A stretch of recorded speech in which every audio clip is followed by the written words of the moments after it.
Good morning student. आज हम लोग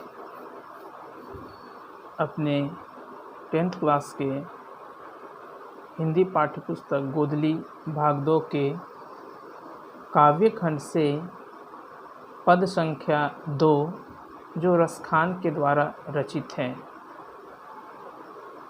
उनके दोनों पदों का सरल अर्थ हम लोग जानेंगे।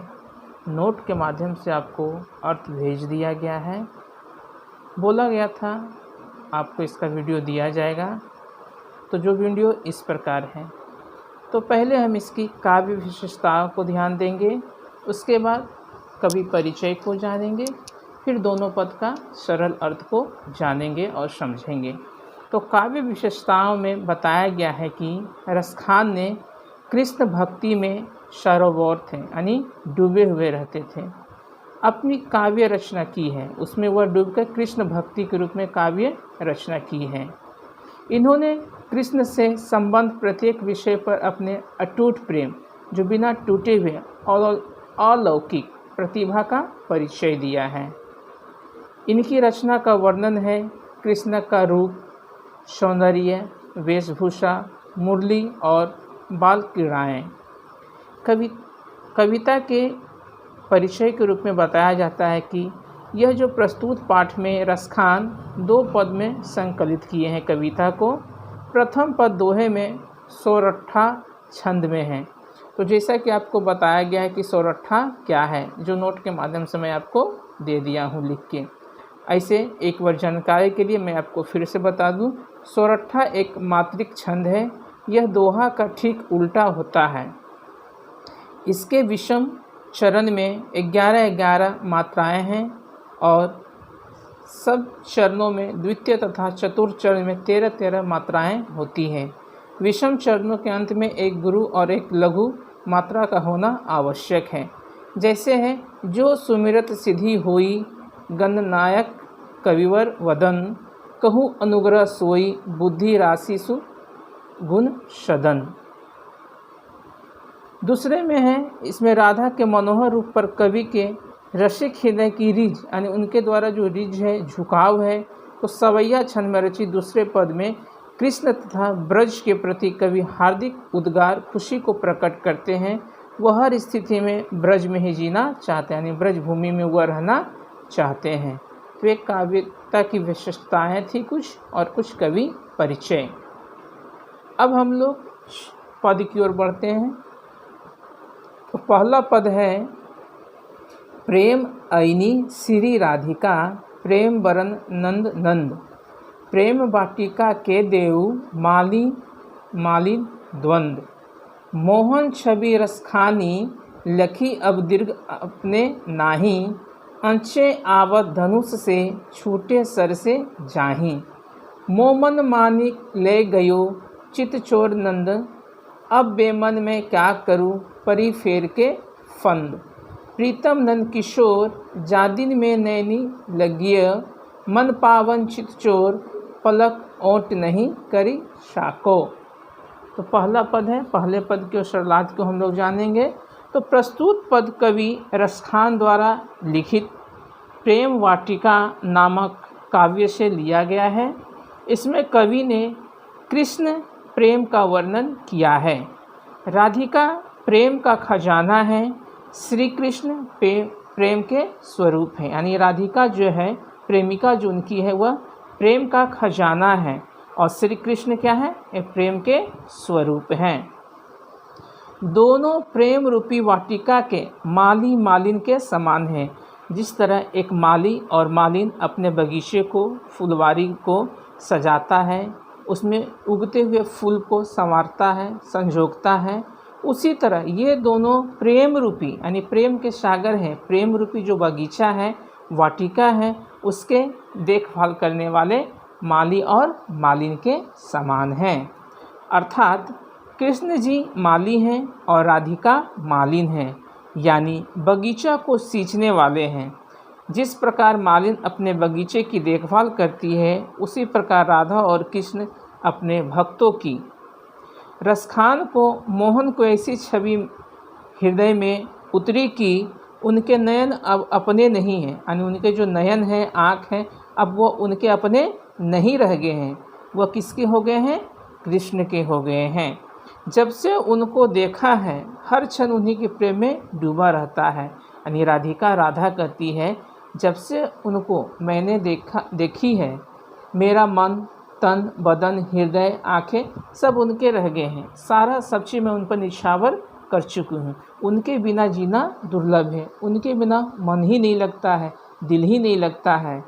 इस तरह से वह बोलते हैं और कहते हैं, मैं हमेशा उनके प्रेम रूपी दया सागर में डूबना चाहती हूँ, डूबी रहती हूँ।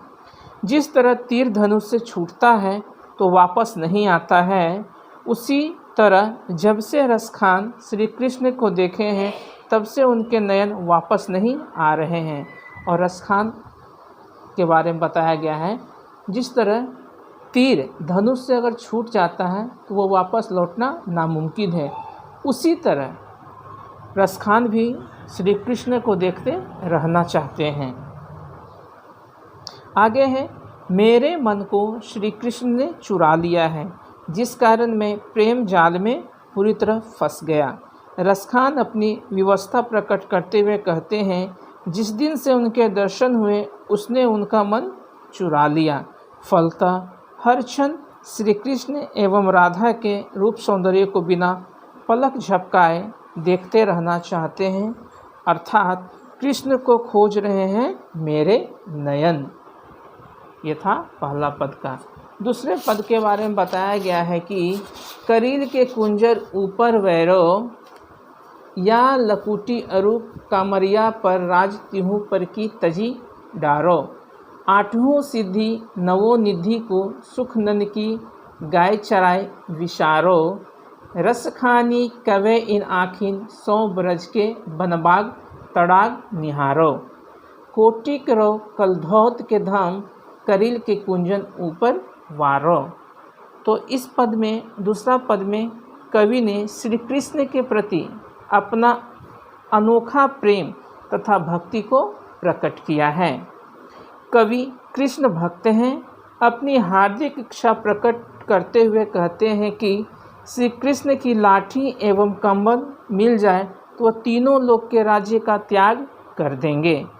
अर्थात एक तरफ कंबल, लाठी रख दिया जाए और तीनों राज्य, तो मैं कंबल, लाठी को लेना ही पसंद करूँगा। रसखान यहाँ कंबल और लाठी से ज़्यादा सुख देखते हैं, ना कि दैनिक जीवन में रुपये, पैसे, धन दौलत, उससे सुख वह देखते हैं। आठों प्रकार की सिद्धियों का सुख इनको नंद जी के गाय चराने पर मिलती है। जो आठों प्रकार की सिद्धियां हैं, खुशी है, वह नंद यानी श्री कृष्ण के गाय चराने से मिलते हैं। रसखान बोलते हैं कि कब हम अपने इस आँख से ब्रज के बगीचे को, उस तालाब को जहाँ कृष्ण जी बैठा करते थे, निहारूंगी, यानी उसको मैं देखूंगा। उसे ब्रज का कन कन कृष्ण में प्रतीत होता है। उससे ब्रज के हर एक क्षण की यादें, कृष्ण की जो यादें हैं, उसको मैं उसमें महसूस कर सकता हूँ, देख सकता हूँ।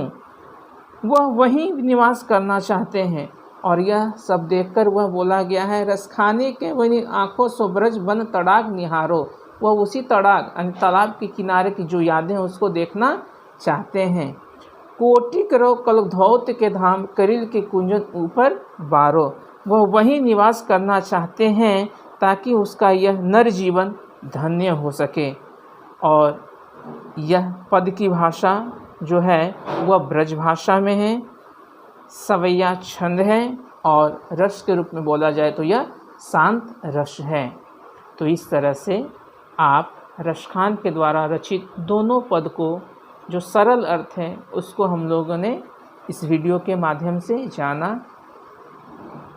आप लोगों से मैं फिर से निवेदन करता हूँ, आप घर में रहें, सुरक्षित रहें, स्वस्थ रहें, बिना किसी कारणवश बाहर नहीं घूमें। आपका जीवन आपके परिवार के लिए अनमोल है। और अभी तक जो भी छात्राएं हमारे इस YouTube चैनल को सब्सक्राइब नहीं किए हैं, आप कर लें ताकि आपके पास नोटिफिकेशन जाता रहे और बहुत सारे वीडियो आपको मिलेगा। सुबह में लिंक सही नहीं होने के कारण वीडियो आपके पास नहीं पहुंच चुका था। आशा करते हैं लिंक जैसे ही सही होगा वीडियो आपके पास चला जाएगा। और फिर से एक बार आप लोग घर में रहें, स्वस्थ रहें।